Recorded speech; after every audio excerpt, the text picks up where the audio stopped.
श्री राम। गुरुर्ब्रह्मा गुरुर्विष्णु गुरुर्देव महेश्वरः गुरु साक्षात् परब्रह्म तस्मै श्री गुरुवे नमः।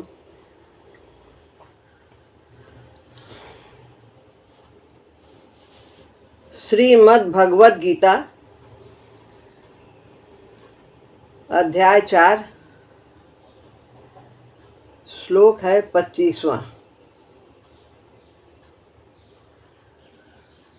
दैवमेवापरे यज्ञं योगिनः पर्युपासते ब्रह्माग्नावपरे यज्ञं यज्ञेनैवोपजुह्वते। अब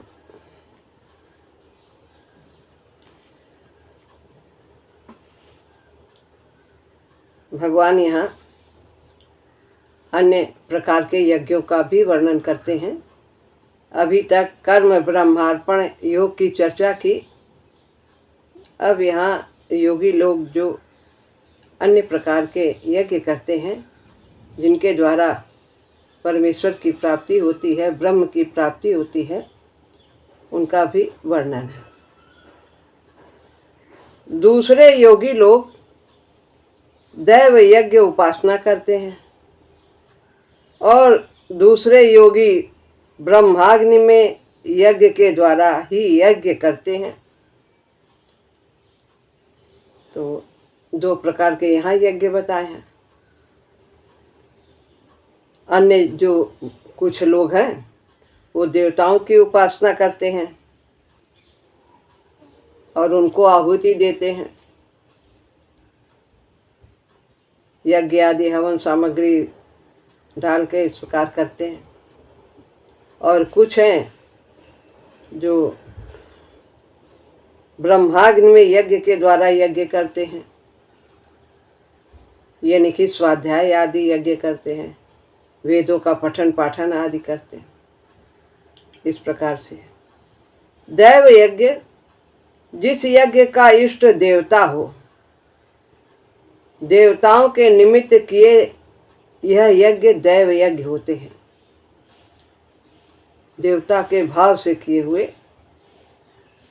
ये इंद्र को है, ये सूर्य को है, ये अग्नि को है, इस प्रकार आहुति देते हैं तो वो दैव यज्ञ देवताओं के लिए किया हुआ यज्ञ होता है।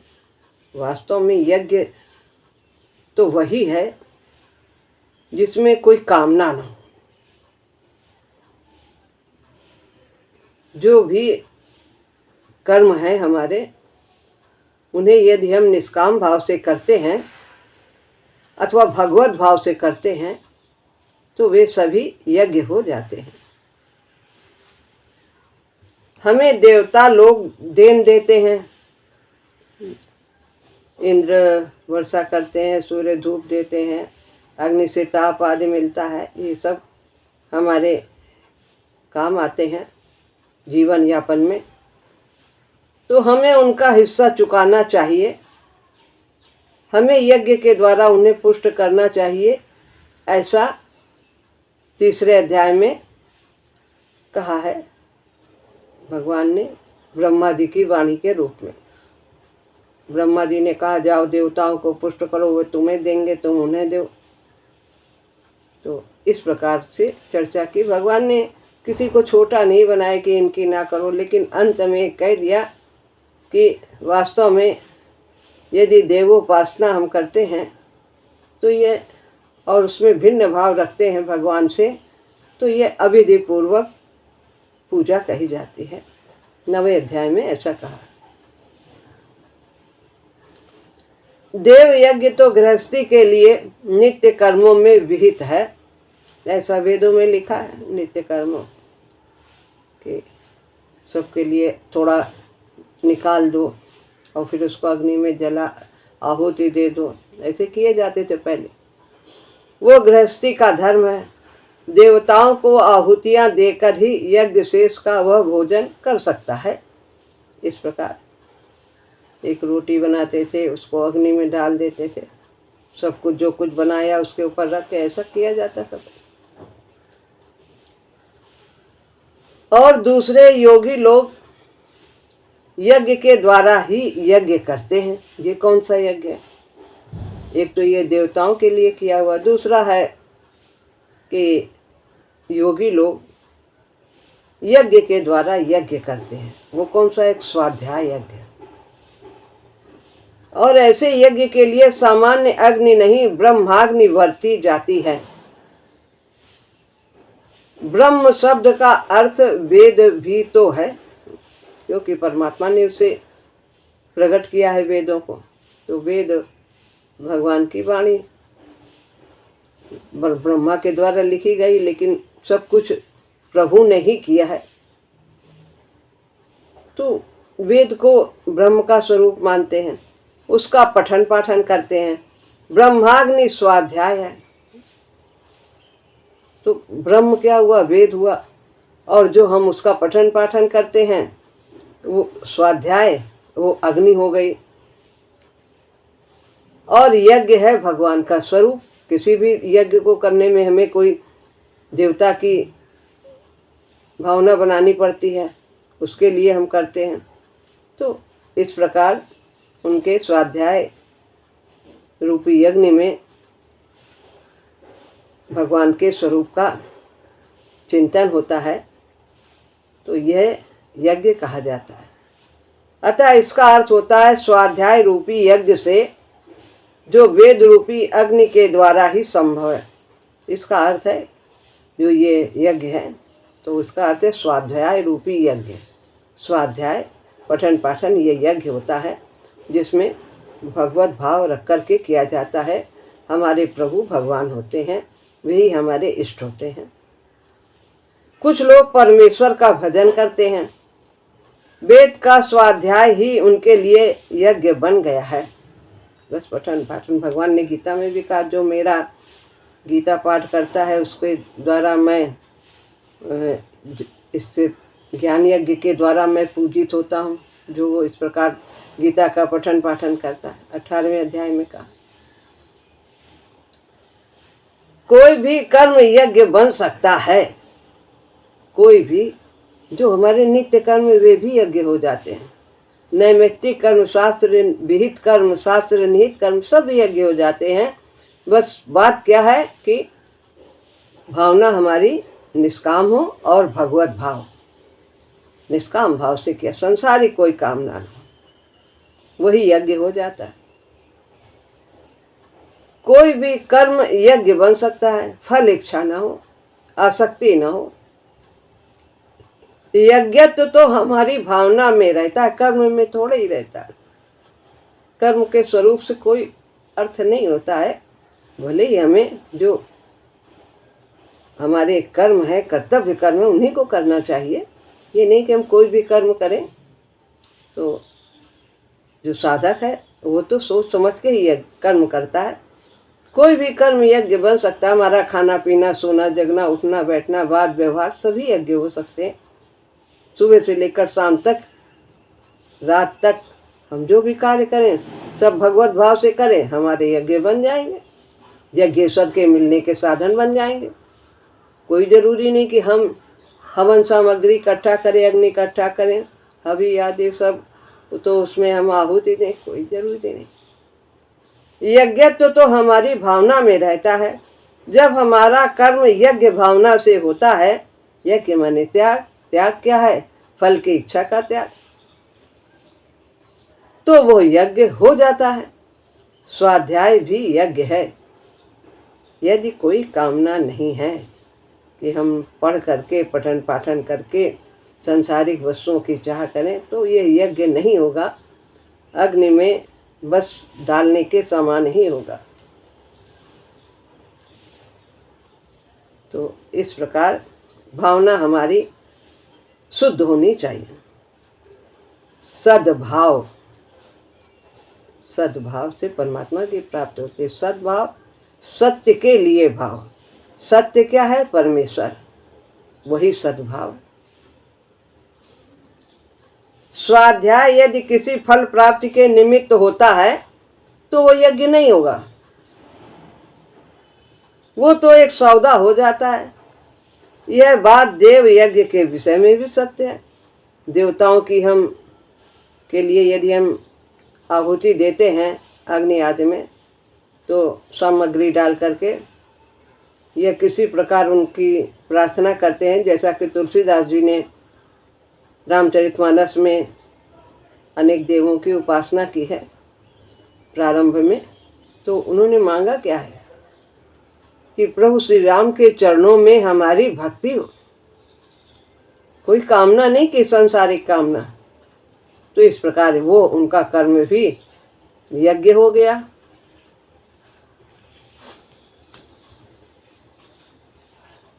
यदि वो किसी कामना से किया जाता है तो वो यज्ञ होता हुआ भी यज्ञ नहीं रहता, वो केवल मात्र अग्निहोम हो जाता है। वो कर्म योग का साधन नहीं बनता, वो कर्म भगवान से मिलाने का साधन नहीं बनता है। हम कितना भी कनस्टर भर घी डाल दें, लेकिन निष्काम भाव होना चाहिए। वो प्रभु के समीप कर भी नहीं सकता। किसको? व्यक्ति को, साधक को समीप भी नहीं कर सकता, तो प्राप्ति की तो बात ही तो। और बंधन का कारण होता है। जब हम कामना से करते, आवागमन होता है, संस्कार बनाता है। उपजुहुवती, आहुति देते हैं, होम करते हैं। इस प्रकार अन्य लोग करते हैं, आहुति देते हैं। देव यज्ञ भी यदि करते हैं, उसमें भी भगवान का भाव होना चाहिए। इस प्रकार वो ब्रह्माग्नि भी स्वाध्याय यज्ञ बताया, लोग इस तरह करते हैं। अब है 26वां श्लोक। श्रोत्रादीनिन्द्रियाणि अन्ये संयमाग्निषु जुह्वति शब्दादीनिन् विषयानन्य इंद्रियाग्निषु जुह्वति। अब दूसरे प्रकार का यज्ञ बताते हैं, इंद्रियों का संयम का यज्ञ बताते हैं। इस प्रकार से भी लोग करते हैं। ज्ञान मार्ग में तो विशेष तौर से ऐसा होता है।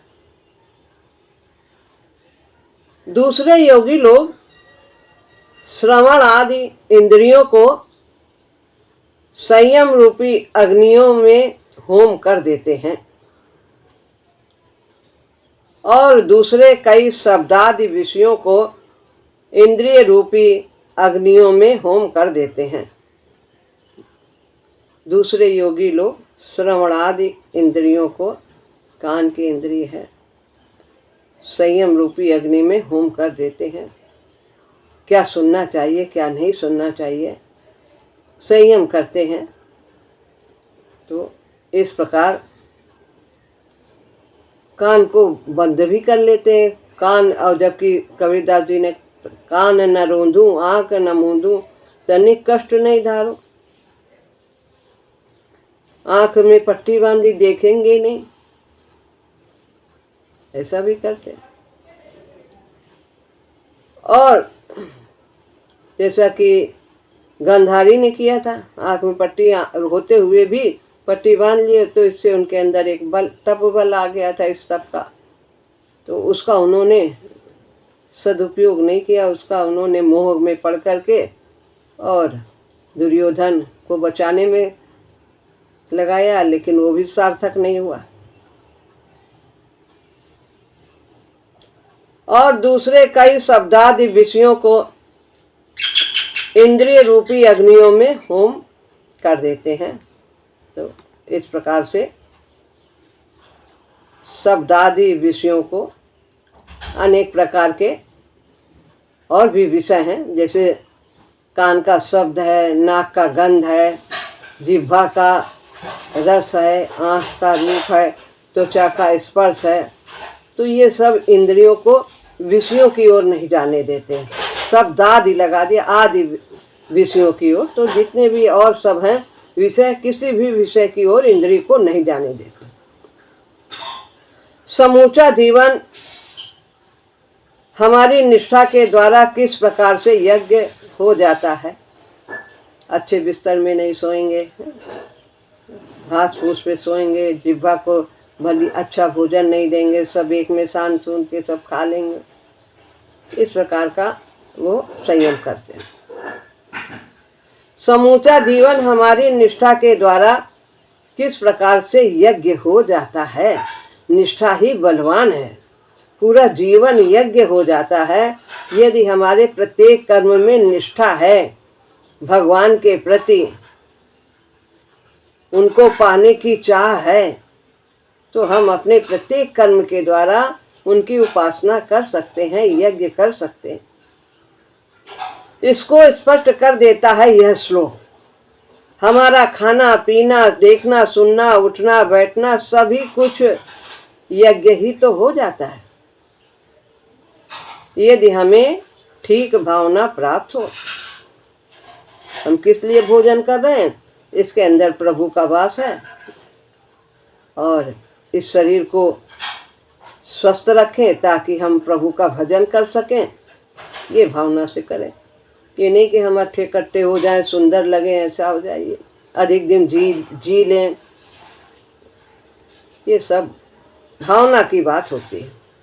तो हमारा खाना पीना, देखना सुनना, आंखें किस लिए मिली है, भगवान के रूप के दर्शन करने के लिए मिले। सिया राम में सब जाने, सुनने कान किस लिए मिले हैं, भगवत चर्चा को सुनने के लिए मिले।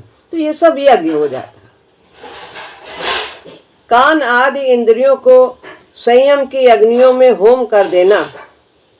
संयम एक अग्नि है, मनमानी न करने देना। अग्नि में आहुति देने से ही तो यज्ञ होता है। तो यहाँ जैसे अग्नि में जो चीज डाला तो स्वाहा हो गई, उसका जो अन्नमय है तत्व वो भस्म हो जाता है, लेकिन जो उसका भाव है प्राणमय तत्व वो उस देवता को प्राप्त हो जाता है जिसको हम आराधना कर रहे हैं, जिसको उस इष्ट को प्राप्त होता है भाव में। तो इस प्रकार से ये कान आदि इंद्रिय को संयम अग्नियों में होम कर देना। संयम एक अग्नि है, तो इसमें विषयों का संयम कर देते हैं इंद्रियों के माध्यम से। मनमानी नहीं करने देते हैं कि जो मन कर रहा है, कान बहुत सुंदर संगीत सुनना चाहता है, प्रशंसा सुनना चाहता है, आँख सब चित्रपट आदि देखना चाहता है, बहुत कुछ सब, तो झगड़ा लड़ाई भी देखना चाहता है। नहीं, क्या करना है, किस लिए मिली है, ये सब ध्यान रखता है और उसी ओर इनको बरतता है। अग्नि में आहुति देने से ही तो यज्ञ होता है। इंद्री की आहुति इस अग्नि में देने से यज्ञ ही तो होता है। यज्ञ का तो अधिष्ठाता देवता भी होना चाहिए। किसके लिए हम यज्ञ कर रहे हैं, उसका तो नाम होता है। अग्नि हम में डाल रहे हैं तो किसके लिए, सूर्य के लिए कि इंद्र के लिए कि प्रभु के लिए, किसके लिए हम डालें। तो ये जो हम संयम करते हैं वो किस लिए करते हैं, इंद्रियों का, क्योंकि विषयों से, क्योंकि हम उससे परमात्मा को पाना चाहते हैं। मनमानी से तो नहीं प्राप्त होंगे ना प्रभु। तो इसलिए जो कार्य के लिए मिला है उसको उसी कार्य में उपयोग करना, ताकि हम अपने लक्ष्य को प्राप्त कर सकें। हाँ, वो तो सदा आहूत ही है। यज्ञ का तो अधिष्ठाता देवता भी होना चाहिए। हाँ, वो तो सदा आहुति है, मतलब उसी के लिए किया जाता है। इसके निमित्त ही तो आहुतियाँ दी जाती हैं।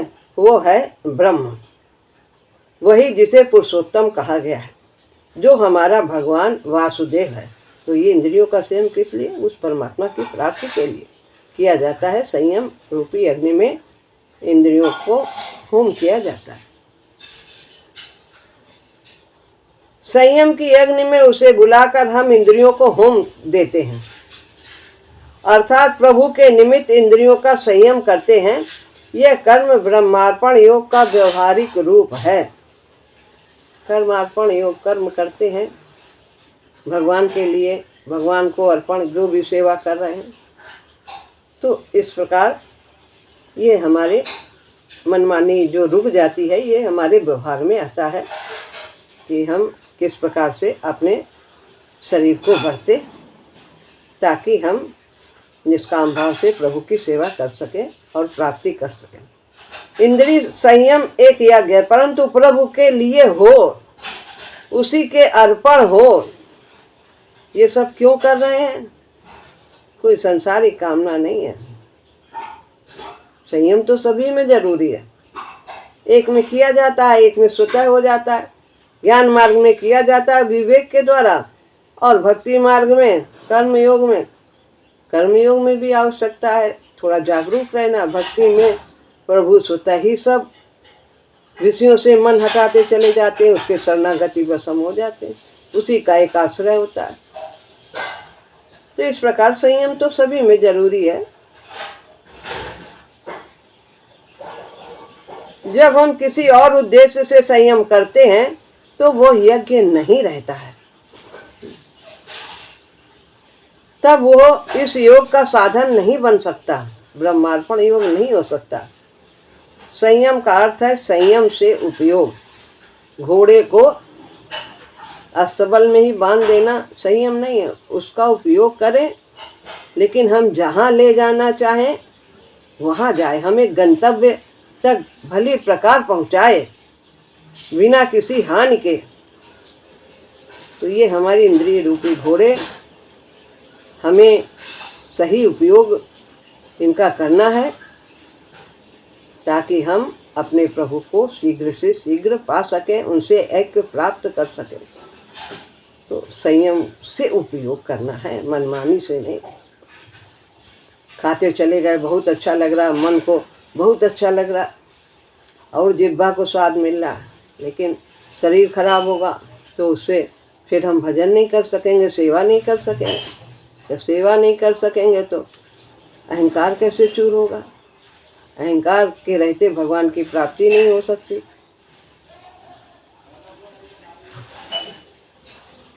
और दूसरे कर्म ब्रह्मार्पण योग लोग दूसरी भावना रखते हैं, और कहते हैं दूसरी कर्म ब्रह्मार्पण योगी लोग दूसरी भावना रखते हैं। कौन सी? ये भावना नहीं रखते हैं कि मनमानी करें, संयम ना करें।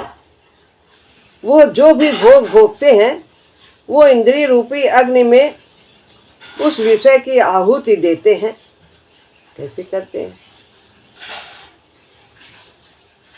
आँख से देखते हुए आँख रूपी अग्नि में दिखने वाले रूप की बलि देते हैं। कान में शब्द की बलि देते हुए, सुनते हुए कान में शब्द की बलि देते हैं। जिह्वा में रस की बलि, ध्यान ही नहीं जाता, उसका चिंतन ही नहीं करते कि हमने क्या देखा था, हमने क्या सुना था, कैसा हमने खाया था। ध्याय तो विषयान पुंसा संगत ते सुपजायते। इंद्रियां इंद्रियों में बरत रही हैं। आँख का काम है देखना, वो देख रहे, कान का काम है सुनना, सुन रहे, उसका मनन चिंतन नहीं करते विषयों का। व्यवहार में जो कुछ भी हो रहा जो मर्यादा के अंदर है तो उसको व्यवहार में करते हैं। परिवार में रहते हैं, सब कुछ करते हुए भी वे उनका विषयों का चिंतन नहीं करते। सब इंद्रियां अपने अपने धर्म का पालन कर रही। इस प्रकार से वो इंद्रियों को वर्तते हुए उनमें विषयों की आहुति देते हुए यज्ञ करते। नहीं सोचते कितना बढ़िया खाया था, क्या स्वाद था, फिर मिले, फिर ऐसा हो, कितनी हमारी प्रशंसा हो रही थी, चिंतन कर रहे हैं कितना, फिर वैसे ही करें। इस प्रकार में जो हो रहा प्रभु की इच्छा से, सब प्रभु की लीला है। जो कुछ रचना है सिया राम में सब जग जाने, सब भगवान के रूप है। इस प्रकार से वो इंद्रियों को बरतते हुए उनमें विषयों की आहुति देते हुए यज्ञ करते हैं उस अधीश्वर के लिए, उस परमेश्वर के लिए। यह भी कर्म ब्रह्मार्पण योग की साधना है। विषयों का चिंतन करने से हम विषयी होते चले जाते हैं, भगवान का चिंतन करने से हम भगवान के होते चले जाते हैं, प्रभु के भक्त बन जाते हैं। संयम तथा इंद्रिय शब्दों को बहुवचन में बरता गया है। इंद्रियां भी अनेक हैं, संयम भी उनका अनेक प्रकार से होता है। सभी इंद्रियों का उनकी बहुलता प्रकट करने के लिए कहा है ना कि शब्द आदि, श्रवण आदि, इंद्रियों को भी आदि लगा दिया, और संयम रूपी अग्नि में, इसको भी अग्नियों में होम करते हैं, दोनों को बताया। इंद्रियां अनेक हैं, उनके संयम भी अनेक प्रकार के, प्रत्येक इंद्री के अनुसार अलग अलग संयम है। अब एक और लेते हैं 27वां। सर्वाणि इंद्रिय कर्माणि प्राण कर्माणि चापरे आत्म संयम योगाग्नो जुह्वति ज्ञान दीपिते। और दूसरे योगी लोग ज्ञान के द्वारा जलाई हुई आत्म संयम योग की अग्नि में सभी इंद्रियों और प्राण के व्यापारों को होम कर देते हैं। अनेक अनेक तरह से लोग करते हैं संसार में भगवान की प्राप्ति के लिए, तो उन सभी संयम का ये वर्णन कर रहे हैं यज्ञों का। तो हमें तो मुख्य रूप से कर्म ब्रह्मार्पण योग पर ही ध्यान देना है। यह यज्ञ का एक और व्यापक प्रकार बताया है, एक और तरह का यज्ञ बता रहे हैं। ज्ञान के द्वारा आत्म संयम योग की अग्नि को जलाकर वो उसमें होम करते हैं। ज्ञान अग्नि विवेक को जागृत करते हैं, तो अपने स्वरूप को जानने के लिए तो विवेक को पठन पाठन के द्वारा और विशेष प्रकार के गुरु के साथ संपर्क में रह करके ज्ञान को अर्जित करते हैं। इस प्रकार का साधन है। गीता का 6ठा अध्याय का नाम आत्म संयम योग ही है। अपने आप अपना उद्धार करते हैं। उद्धारे धात मनात्मानम नात्मान अवसादे। तो इस प्रकार है, अपने आप अपना उद्धार करो। वो अपने ही आप अपना मित्र है, अपने ही आप अपना शत्रु बन जाता है। यदि सब कुछ संयम किया, सब सही, उसका सदुपयोग किया तो मित्र बन गया, और दुरुपयोग किया शरीर का तो वो शत्रु बन जाता है।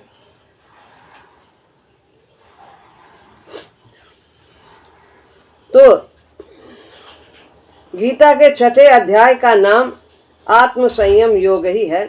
उस अध्याय में अपने मन बुद्धि इंद्रिय तथा प्राण के संयम की चर्चा की है। अपने पर पूरा अधिकार प्राप्त करना, सर्वथा वशीकार कर लेना उस योग का लक्ष्य है। आसन पे बहुत ध्यान दिया गया, कैसे बैठना है, पद्मासन में बैठना है, कुशासन करना है, क्या क्या, बहुत ऊंचा न हो बहुत नीचा न हो, सभी तरह के उसमें बात बताए गए। तो वो सब उस तरह का हमें नहीं अपने जीवन में लाना। हमारे गुरुजी जिस प्रकार से बैठने को कहते हैं भक्ति मार्ग में, शरीर को ढीला करके बैठना है, उसमें शरीर को कड़ा करके रीढ़ की हड्डी एकदम सीधी होनी चाहिए। तो साधन जो है दोनों में बहुत भिन्नता है। तो एक साधन को अपनाना है जो हमारे मार्ग का है। बताने को गीता में सभी कुछ भगवान ने सभी प्रकार के साधनों का वर्णन किया है। तो लेकिन रास्ता तो एक ही पकड़ना है। सभी रास्ते पे चल करके तो हम गंतव्य में नहीं पहुंच सकते। समय बर्बाद होगा, उसमें शक्ति भी बर्बाद होगी। तो साधन सम्मिश्रण घातक है। सर्वथा वशीकार कर लेना ही उस योग का लक्ष्य है। वह योग अग्नि है। वह अग्नि कैसे जगाई जाती है? ज्ञान के द्वारा। ज्ञानाग्नि, अंदर ज्ञान का प्रकाश विवेक के द्वारा। सामान्य अग्नि तो लकड़ी से जलती, परंतु इस अग्नि के लिए ज्ञान के ईंधन की आवश्यकता है। तो पठन पाठन, गुरु का संपर्क, तद्विधि प्रणिपातेन परिप्रश्नेन सेवयामि। तो सब ज्ञान के मार्ग के बारे में बताया। संयम के रास्ते पर तभी चला जाता है। अग्नि में आहुतियां कौन सी डालते हैं ये योगी? सभी इंद्रियों के और प्राण के कर्मों की आहुति बना देते हैं, अर्थात उनके संयम की चेष्टा करते हैं। तो इंद्रियों को संयमित करते हैं, प्राण की मनमानी रोकते हैं, प्राण में जो कामना करने की जो प्रवृत्ति है उसको भी शांत करते हैं। प्राण अनेक प्रकार की चाह करता है, तो ये चेष्टा करते हैं। इंद्रियों के कर्म तो प्रसिद्ध ही हैं।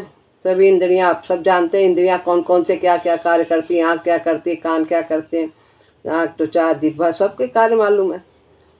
प्राण कर्म है, प्राण के कर्म, प्राण से शरीर धारण होता है। प्राण का शरीर की रक्षा करना। तो प्राण भी 5 प्रकार के होती है, सब अपना अपना कार्य करते हैं। प्राण, अपान, उदान, व्यान, समान। तो ये है। तो ये 5 प्रकार, प्राण, अपान, उदान, व्यान, समान, ये 5 प्रकार के प्राण। ये सब अपने अपने, कोई हवा लेता है, कोई निकालता है, कोई हमारे मल को बाहर करने में साथ देता है, कोई खाना को अंदर करता है। ये सब वायु का काम है। कोई रस को अलग करता है और जो ठोस है उसको अलग करता है। इस तरह सभी 10 हैं मुख्य, 5 मुख्य हैं और 5 और उनके भेद हैं। प्राण से शरीर धारण होता है। प्राण से रक्त का प्रवाह चलता है। हृदय में, फेफड़े में, यकृत में तथा अन्य आवश्यक अवयवों में क्रिया होती है। वो जब चाहते हैं सांस को रोक लेते हैं, कितनी देर चाहते हैं। प्राण 5 प्रकार के हैं प्रधानता। वह योगी इनकी क्रियाओं को भी संयमित कर लेते हैं। प्राण की चेष्टाओं पर भी अधिकार पाने की चेष्टा करते हैं।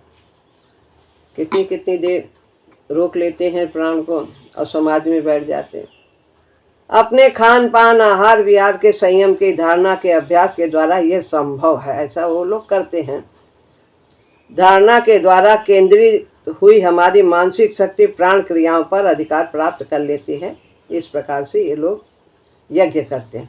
यहाँ भी निष्ठा प्रभु अर्पण की होती है, अन्यथा यह कर्म यज्ञ नहीं होगा। सब कुछ भगवान को पाने के लिए ही करते हैं। गीता का 6वां अध्याय इस यज्ञ का वर्णन मात्र ही है। यज्ञ, उसमें इसी की चर्चा है। यज्ञ के इस विशाल रूप को समझ लेने से यह समझा जा सकता है कि गीता किस प्रकार से सभी दृष्टियों का समन्वय करती है। सब कुछ अपने में समेटे हुए है, सब कुछ का इसमें वर्णन है। वो जो आरोपत की साधना है, जिसमें अपनी चेष्टा ही प्रधान है, वो भी जब ब्रह्मार्पण हो जाता है तो भगवान की पूजा क्यों नहीं हो जाएगी। ब्रह्मार्पण, भगवत भाव से किया हुआ कर्म क्यों नहीं होगा ब्रह्मार्पण। वो कर्म योग हो जाता है। यह निष्ठा कैसा पारस पत्थर है, जिस भी धर्म को छू दे तो भगवान की प्राप्ति का साधन वो यज्ञ, वो कर्म योग है। तो इस प्रकार से कितने यज्ञ बताएं, और सब ये भगवान की निष्ठा के लिए किया गया, प्रभु की प्राप्ति के लिए किया गया। तो ये जो अभी तक सभी यज्ञ बताए हैं, सब परमेश्वर की प्राप्ति के साधन बन जाते हैं। ये निष्ठा कितनी महत्वपूर्ण है, पारस पत्थर है कि बस निष्ठा को जागृत करना है। कर्म हम किसी भी प्रकार से करते हैं, बहरहाल सबका कल्याण हो, सबका हित हो, हमें वही कर्म करने हैं। और उन कर्मों को करते हुए यदि हम भगवत अर्पण करते हैं तो वह कार्य प्रभु प्राप्ति का साधन बन जाता है। कर्म योग बन जाता है। तो यही ब्रह्मार्पण योग का जादू है, यहाँ पर बताया है। अब अगला श्लोक अगली बार अगले सत्र में होगा। श्री राम।